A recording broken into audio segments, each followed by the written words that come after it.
Well, good afternoon, everyone. Thanks for being here. That's a pretty powerful trailer there, Mr. Freeman. Thanks, sir. I'd like to take this moment to thank the whole team for taking this journey and for lending Morgan's voice to the history of the 761st Tank Battalion. And, as you know, it is quite a voice. So, Morgan, it's great to have you here. Although, around here, to be honest with you, the whole deep, smooth voice thing, that's really my thing.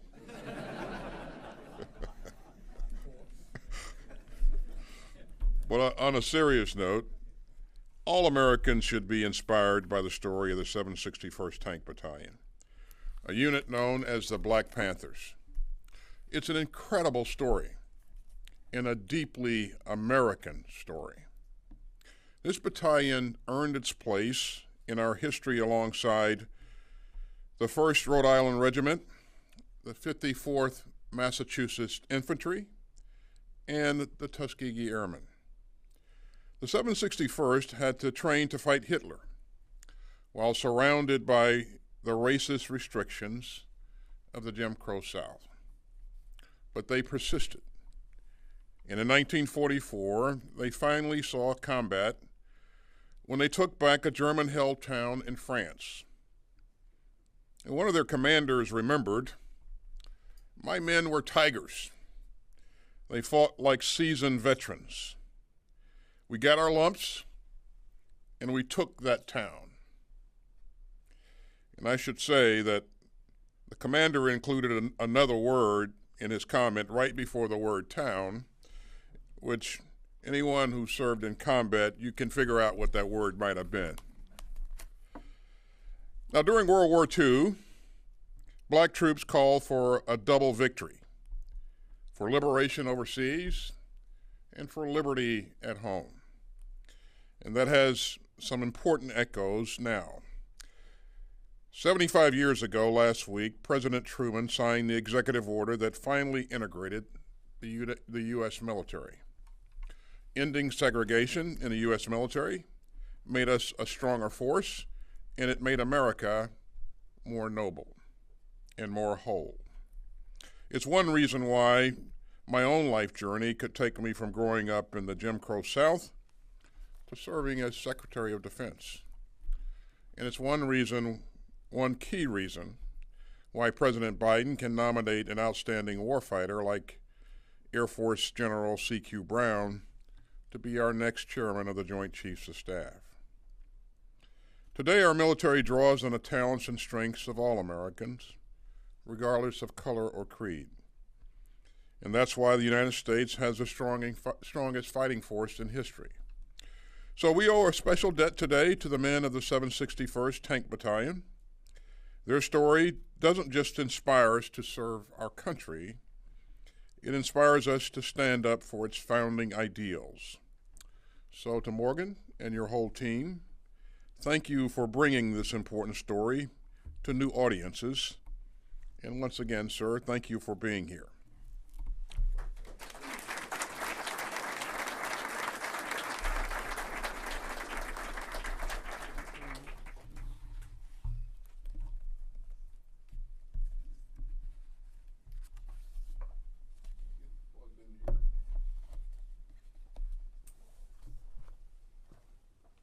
Shock treatment associated with this, is there? Thank you, Frank. Well, again, sir, thanks for being here. And I just, with your permission, I'd just like to ask you a couple of questions about what this means to you. You've been working this project for a long time, and you're very, very committed to telling this story, and I just want to know why it was important to you to tell the story of the 761st. And as you did that, is there anything that surprised you? No, nothing that surprised me. People hear about black soldiers, how they comport themselves, yada, yada, yada. That's not amazing, just the way it is. The history of blacks in the military, war, has always been, I mean, it's always been heroic, from the Revolutionary War to today. The big difference is who knows about it, and what do you know about it? Now, we did Glory, and I had people tell me they wept when they saw that, because they had no idea,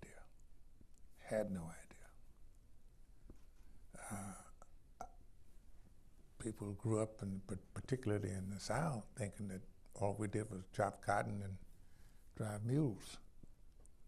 That's the history and the legacy of blacks in America. I grew up going to the movies. I learned history from the movies.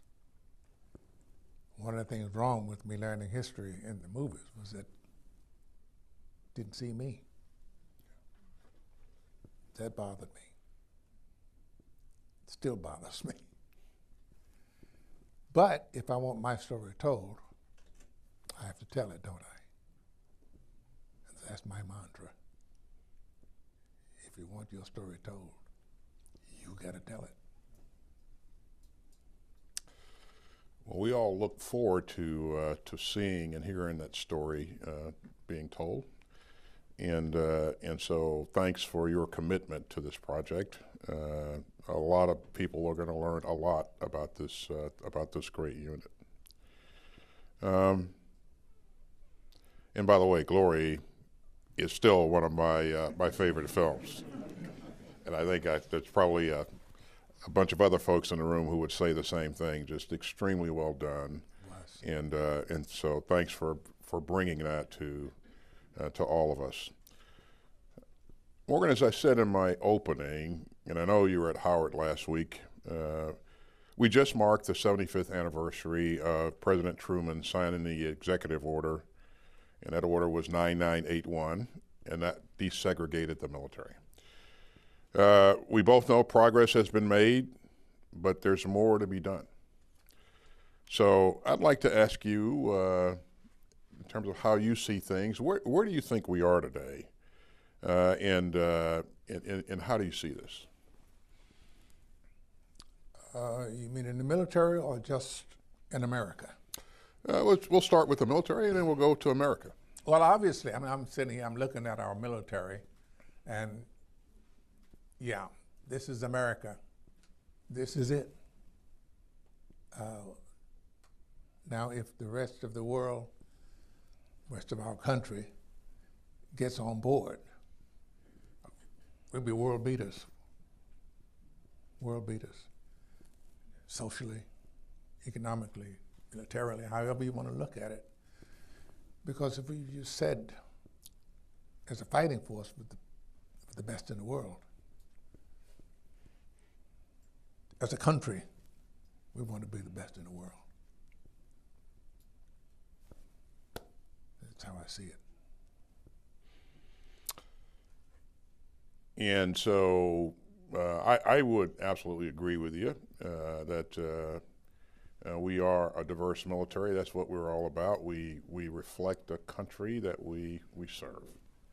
And we're going to continue to make sure our leaders reflect the military that they lead. Unknown to some people, Morgan, you actually served in uniform. Yes, I did. And you were in the United States Air Force? I was. But you've also served by telling stories like this. What is your advice for young people who would look to serve or who are thinking about serving? So, I don't think there is anybody who gets into the military and doesn't benefit. I learned so much in that 3 years, 8 months, and 10 days. What part of that was funny? 3 years, 8 months, and 10 days? Yeah. Y'all want to hear an anecdote about me in the military? Why I wasn't fit? I was assigned to radar maintenance. Now, I'm about as mechanical as a bug. But there was a young man in the office. I came out of high school being able to type 65 words a minute. So this young man in the office had a girlfriend who was way, way, way too young, and he got arrested. So I volunteered because me and an Underwood typewriter were close friends. And I could compose letters, I could better at that than in radar maintenance. So one day we get a new sergeant in, 2 rockers, deck, black. I have a captain who's white. This sergeant checks in, he's just come in from Thule, Greenland.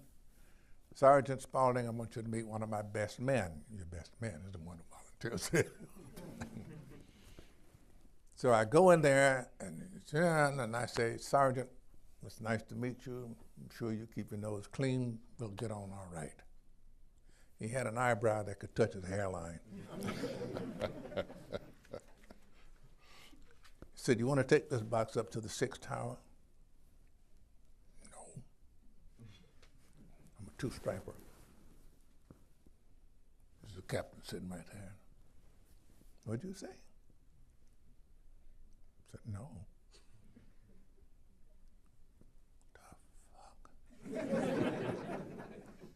The captain sitting right here, and his name was Charles F. Ledger. He just kept his head down. And this sergeant couldn't figure out what he was going to do. Slap me or what? So just before he decided, I said, Sergeant, if you want me to take this box up to the 6th tower, you tell me to do it, it's gone. But you asked me if I wanted to, and the answer's still no.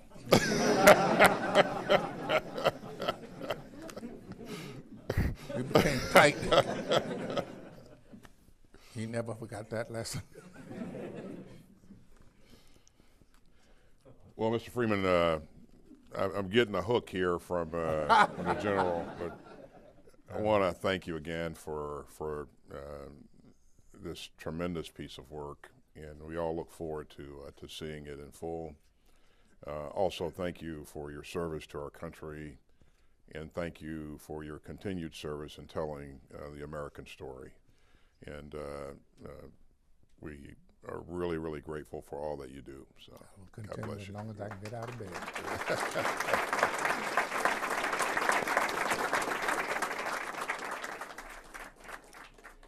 Well, Mr. Freeman, Mr. Secretary, thank you both for that very interesting and very important discussion. We're thankful to both of you for your time today. And as you depart for the audience, we will show another clip from the documentary. Thank you. Please. Take any seat. Yes, sir.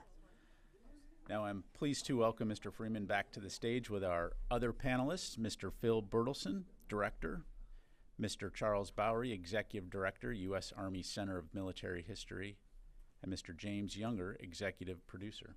Let's give them a round of applause.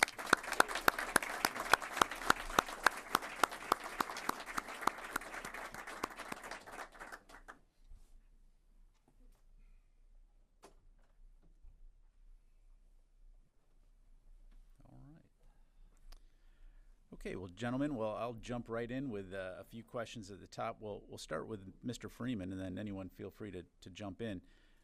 Sir, it struck me that despite the way that the members of the 761st were treated back home here in the United States, they all went overseas to Europe to fight for our country. In your research and the interviews that you did, what did you learn about the soldiers, and what was their motivation to do that?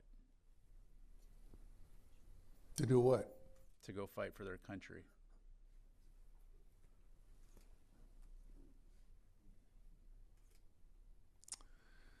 I don't know what motivates men to go into harm's way, but there have been blacks fighting for the United States since the Revolutionary War. What motivates, I don't know, to tell you the truth.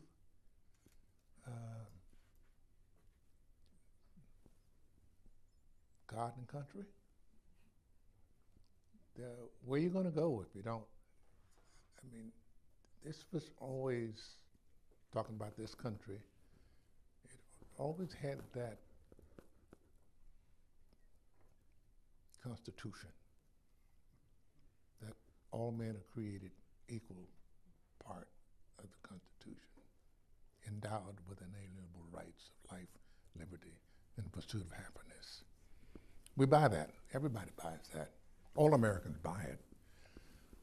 That concept is worth fighting for. We all know it.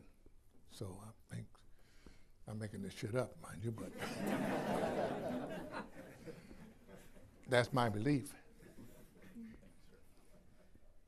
Turning to the production of this story, Mr. Burleson or Mr. Younger, this story has so many elements, whether it was the racism or segregation that the 761st experienced, the 2 years in training, which is pretty intense, the combat record, and then their experiences after the war. How did you approach telling this story, and did you find a common theme throughout all of those different threads? Thanks for the question. This story came to me through Mr. Freeman and Mr. Younger and Ms. McCreary, and I'm just very grateful that I've had the opportunity. And it was not a story I knew very well, but the closer I looked, the more I realized that there was a lot more to this story than just some men who got in a tank and fought the Nazis. And it became a real passion of mine to know more about the lives that they lived before they went into battle and after. And I think to your question earlier, it was a group of men that really found this opportunity to represent a country that they felt would live up to its ideals given the chance, and they set out to prove that in their fighting, in their training, and that's really what motivated them. Honestly, I think to go from second-class citizens to full citizenship, and they fought valiantly to do that, and came home, unfortunately, and were not received as heroes, that motivated them even further. Many of them got active in a burgeoning civil rights movement at the time and fought for their civil rights. And so there's a kind of long legacy of fighting for your human rights and fighting fascism abroad to come home and fight racism. And eventually they were recognized for all of that. So we were grateful to have the opportunity to tell it all, because without the context of the world in which they lived, that their valiant efforts abroad would probably be lost or understated. Great, thank you. I was just to add to that there's this window of opportunity of telling the story was closing in the fact that the last 2 or 3 members of the 761st are alive. Only just. I mean, there's Robert Andre, who's 98 years old now.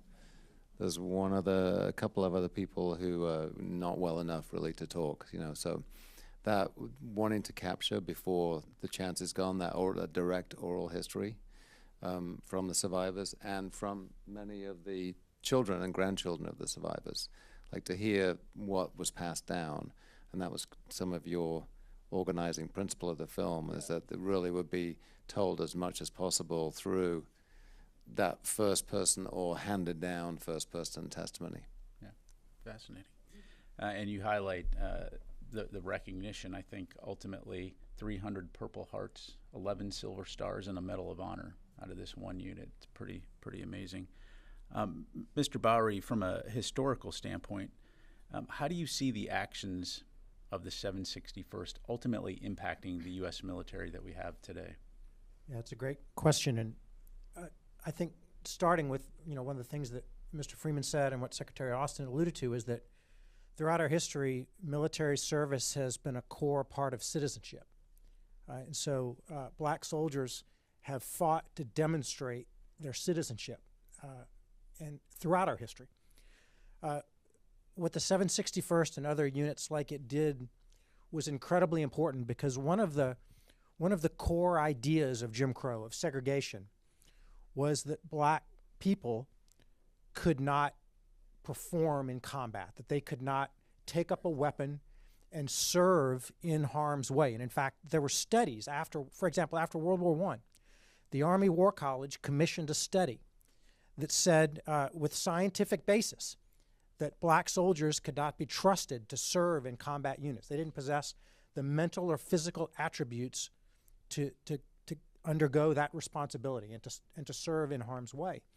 So what units like the 761st, which is a combat arms unit, it's an armor battalion, a tank battalion, what they did was demonstrate that this was nonsense. And those statistics bear it out. 300 Purple Hearts. So a third of the unit's strength wounded in combat, a Medal of Honor. And I'll add to that a Presidential Unit Citation. Those aren't just given out like paper. A PUC for this 761st Tank Battalion for 180 days, 6 months straight in combat. And so, in particular, I'm interested in the degree to which these combat arms units, full of infantry and armor and artillery soldiers, demonstrated full citizenship, and they really put that double V campaign into action. And I think that established the idea that the concept of a segregated unit was just nonsense. It was a non-starter. And what they did was lay the groundwork as we move forward in the country's history to the Korean War era, in which black soldiers, under the stresses and strains of combat in Korea, when the force required replacements, particularly in the early days of the war, the U.S. Army issues a call for black soldiers who were serving in segregated labor units behind the lines, construction units, logistics units, to volunteer to serve as infantrymen in combat. And they enlisted in large numbers. And they were responsible for turning that tide in the Korean War. And that process of demonstrating their fitness for combat and citizenship really begins with units like the 761st. Great, thank you. Now, Mr. Freeman, you've talked about your uncle's service. As you were working on this documentary, what was it like learning more about your uncle? What was it like learning more about the military that he had served in? Big surprise. Because when I was like 6, 7 years old, I somehow got the information that one of my uncles was MIA in the Pacific. So I grew up thinking, oh yeah, one of my uncles MIA in the Pacific. Yeah. Turns out that wasn't so at all, thanks to these guys. So I had my biological father, my stepfather, and 2 uncles all served in the Army. But one thing that I learned, and this is from that term, the fog of war, soldiers who have been in combat don't come back bragging or even able to seriously sit down and talk about it, unless, of course, it's among themselves. But you can't do it with civilians, people who've never been in that kind of situation. Any minute is over.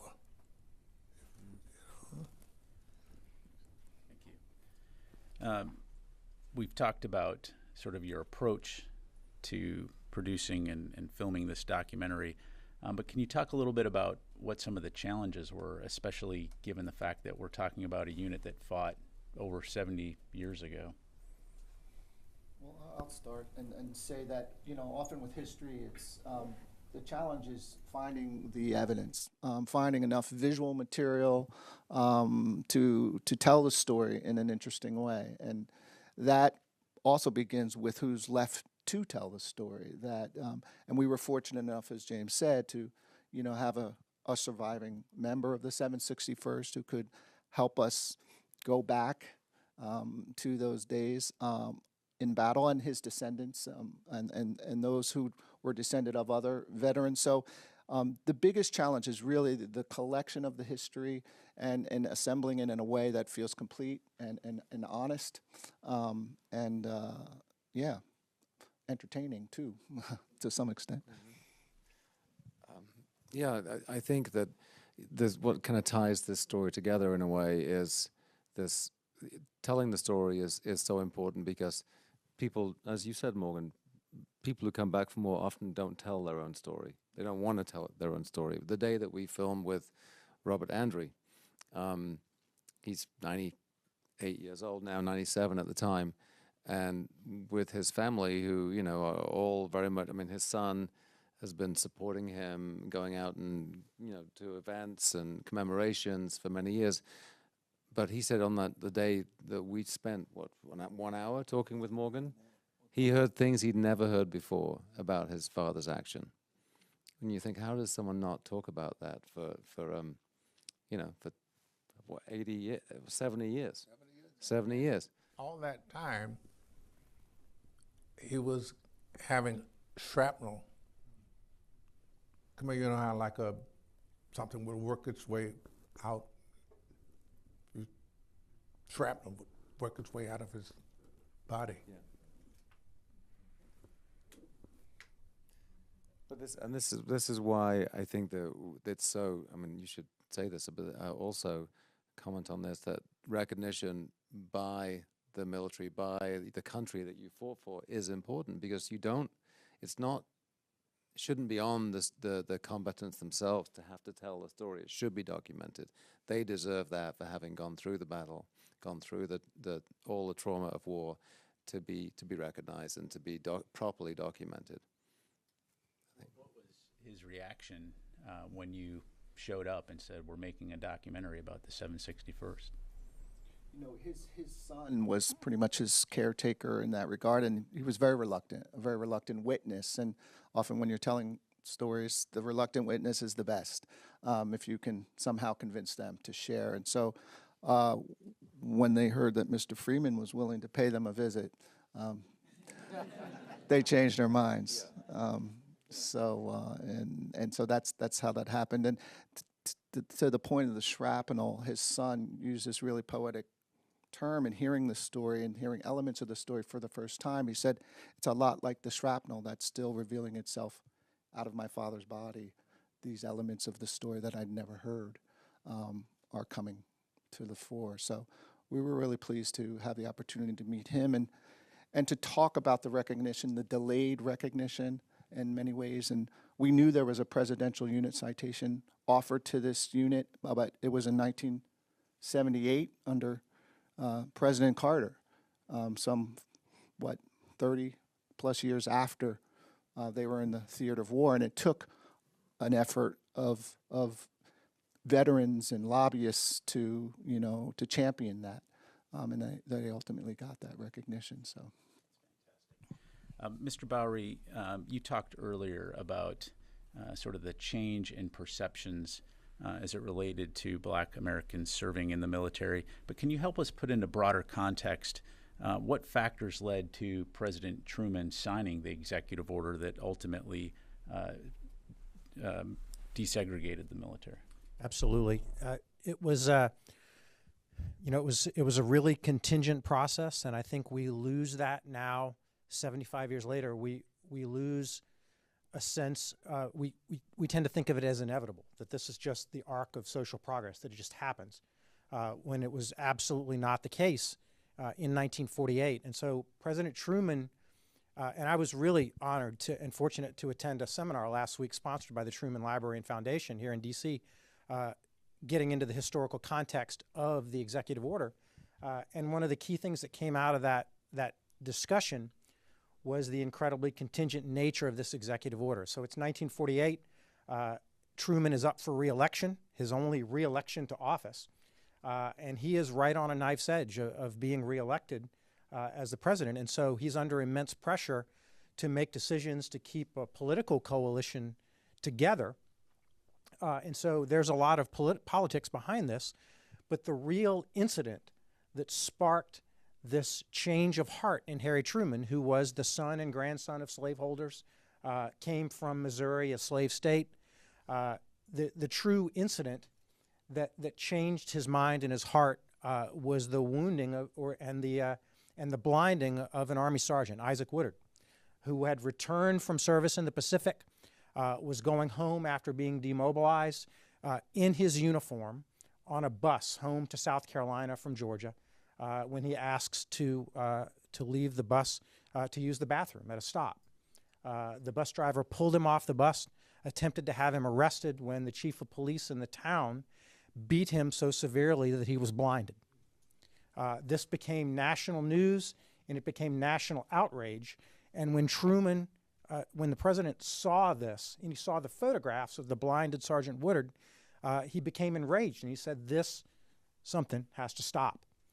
And he became committed to this effort to issue an executive order, to take executive action, because he knew that Congress would not. And so he was responding to events, he was responding to political pressure, but he was also responding to moral pressure to take the right step. And so that context behind it contains equal parts moral inspiration and political calculation, but it does tell us that there's never a wrong time to do the right thing. And so, but that in that executive order was merely the initial policy step that leads us toward integration. And in terms of the U.S. Army's history, what really kicks us over the top, of course, again, is combat in the Korean War and the need to fully utilize all of our resources to take that step and to create an army that lives up to our ideals as a nation. Just time for a couple more questions here, gentlemen, and then I'll give you the opportunity if you have any final thoughts or messages you'd like to pass along. Mr. Freeman, as people watch this documentary, what is it that you hope they take away most from this?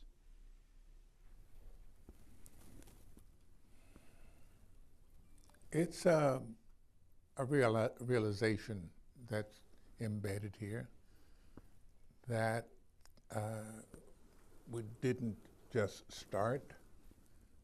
We've been doing this all along. Lack of recognition does not do anything to deny the history. The history is there. So the pride of being American will grip us all. And then my final question, I'll start with you, Mr. Freeman, but certainly any of you feel free to jump in. As you learned about the 761st and the men who served in that unit, in your mind, who were the champions here? Who were the folks that really drove that unit forward and enabled it to accomplish? George Creasy was one. He was any children in here? They're watching on TV, sir. Oh, okay. Warren. Warren was his name? Warren. I think it was Warren G.H. Oh, it may have been GH. That's right. Yeah. Right. He had a reputation for being a terror. I mean, an absolute terror. His story is the one I'm looking to tell in a movie. Like we do a series. I want to do a series like Band of Brothers about the 761st and their exploits. And this guy's going to stand out. What did they call him? The baddest? The baddest man in the 761st. Yeah, I mean the baddest of the bad. Yeah.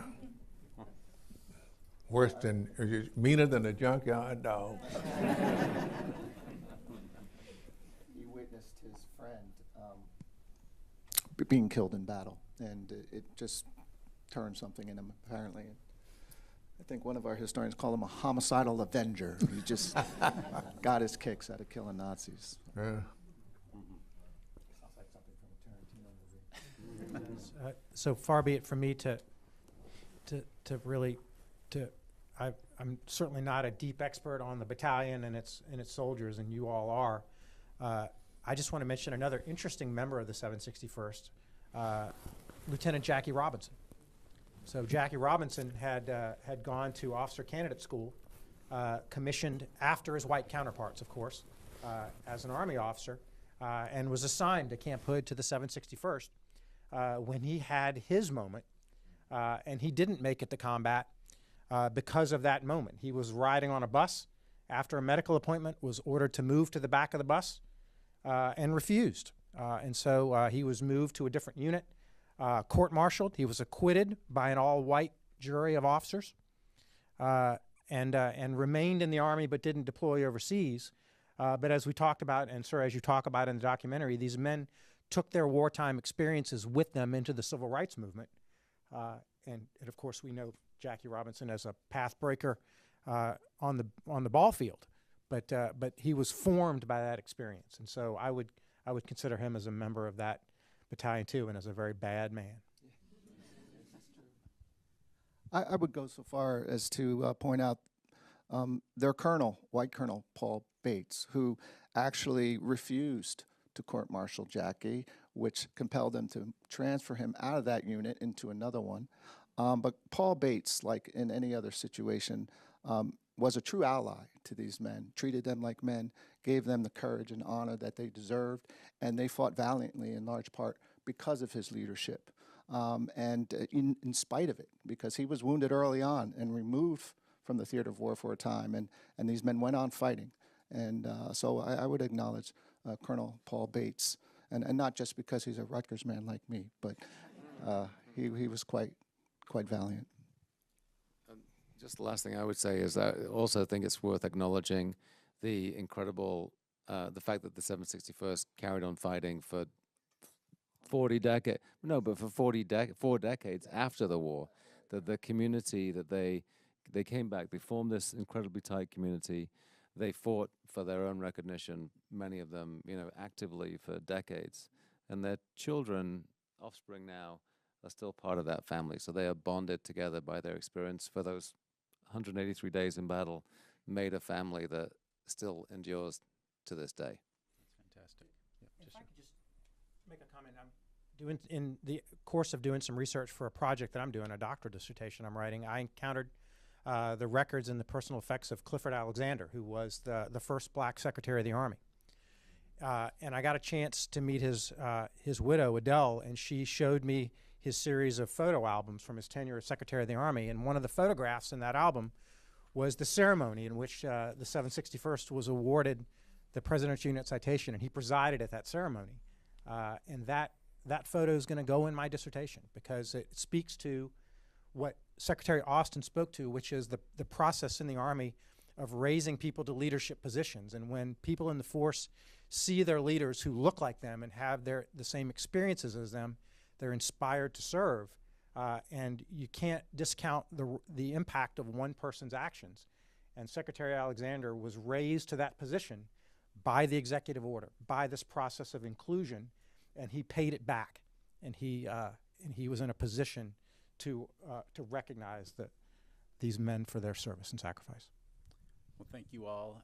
I am cognizant of your time today, and I do want to give Mr. Freeman the last word. So let me just start with Mr. Bowery, and we'll just go around the room here if you had any last messages or thoughts for the audience today. So we've got a lot more material at my organization's website, history.army.mil, and you can explore all of this in great depth and detail, but it's my honor to be with you today. Thank you. I would be remiss if I didn't tell you you could find this documentary on the History Channel on August 20th at 8 p.m. So please tell your friends and family. And I would deeply like to acknowledge just gratitude and respect for the History Channel family, Eli Lehrer and Jen Wagman, who are here, gave everything to this project. They were equally storytellers as we were, so I just want to share a debt of gratitude with the History Channel for taking on this endeavor. Thank you, Phil. I just said the same thing to History Channel, to Phil. Thank you, Phil, for coming aboard and really making this project a personal passion of yours and digging up all the information you did about the 761st and about Morgan's family, long buried information. I just want to say again, thank you to Morgan for agreeing to put yourself in this film. I know you don't like to always be on camera, although I think you've been in a couple of things before. So, Well, yeah. my basic concept of myself is that I am an itinerant actor. Not much more than that. So to be in this position is a little mind-boggling, you know. I always want to say, look, Ma, you know. It's an honor. I never expressed any pride of being in uniform because I didn't do anything. But I did wear it. So.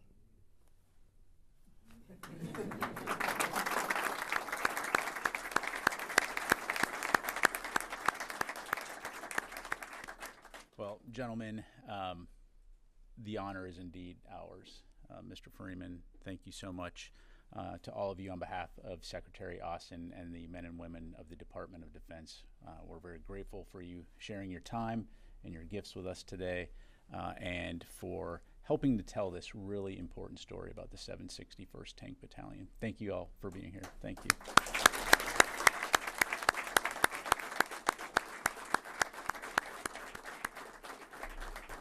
Thank you, ladies and gentlemen. That concludes our engagement.